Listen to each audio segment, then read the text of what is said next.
Hey guys, my name is Enrico. I'm the new winemaker at Mulderbosch Vineyards. I've been here since June of 2020, just after lockdown. We're in lockdown, and it's been an absolute privilege to be here and just to be able to be making wine for such a great brand as Mulderbosch.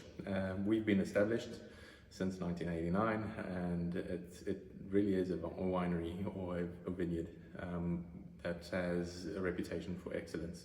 Been making wine, of the highest quality wine for quite a number of years, and it's not going to stop. One of our key priorities is to be able to make the highest quality of wine for our consumers to enjoy. And if you can imagine, since 1989, just after South Africa, the wine industry was readmitted into the international fold, Mulderbosch was one of the first, and it sort of embodied everything that was positive about the wine industry at the time.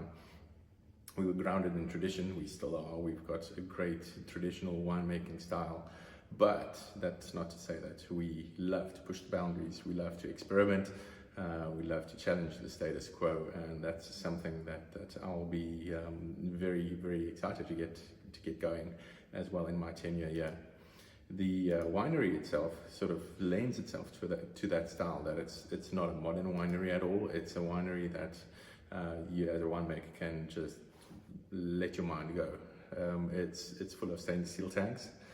We've got some bigger format foedras, which are old stickvater or big barrels, 1,500 liters of those, and then we've got numerous sizes of neutral smaller formats like 500s, 300s, 225s, French oak. We experiment some different type of oak, but the experimentation is more about the maturation process and not the oaking itself. So our winery is really something that's not modern, not pulling the eye, but it lets go of the mind, and that's, as winemaker, is what you want. You want to be able to dream, to make wine in different styles and not be burdened by a very modern process that sort of just can push it in one way. The vineyards in itself, we are situated on the old Goedgeloof, on the Polkadraai road just outside of Stellenbosch, and the vineyards are about 45 hectares on a 75 hectare plot, and that's not all vineyards that we can play with. One of our key establishments is that we have long-term relationships with growers that are in the same mind frame, the same ethos as we want to grow our own grapes. Very environmentally friendly, very low impact in terms of herbicide, pesticide, fungicides. We try and use as natural product as possible, so to give the grapes the quality that needs to be able to go into the bottle, that needs to be able to be the highest quality that comes into your glass. So in terms of vineyards, it's all in and around the Mulderbosch farm. Our growers are a kilometer to the most, 10 kilometers away.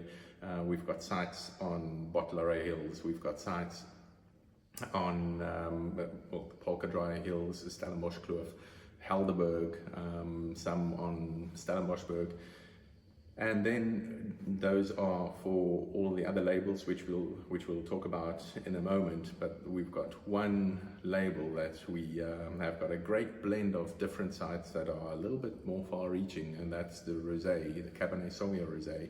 It's a wine of coastal origin, and our growers there are basically in the Swartland half and then Stellenbosch half. So the two absolute pinnacles of quality winemaking in the two regions as a fusion, the Swartland, Stellenbosch coming together, producing a beautiful rosé.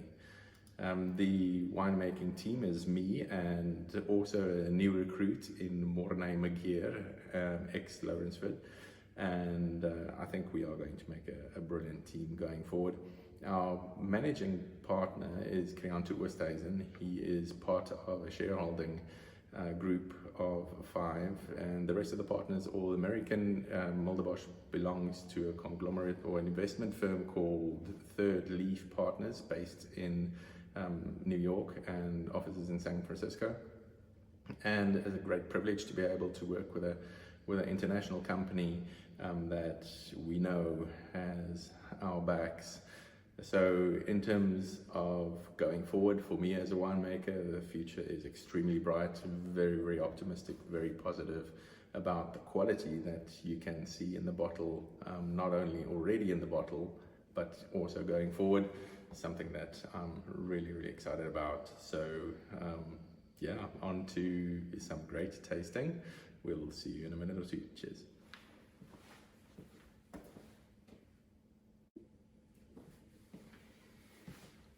Mulderbosch 2019 Chardonnay. This is a wine that we have just recently re-released, and as you can remember, our 2012 was our last full-bodied barrel fermented Chardonnay, whereas the 2018 was our last release of a lighter style Chardonnay. This is supposed to sit nicely, snugly in the middle of the two. It's got a barrel ferment portion, as well as a lighter, more florally styled Chardonnay portion, coming from two different specific vineyard sites, one from the farm on Polkadai, on our farm, and then one from a grower in Somerset West area, cooler southern slopes, beautiful Atlantic influence. Just a wonderful site to be able to take hold of some of those floral elements and just keep them and preserve them. The barrel ferment part is all in neutral oak. There was a little bit of new oak involved, not a lot, and it just adds some beautiful girth and volume to the final blend.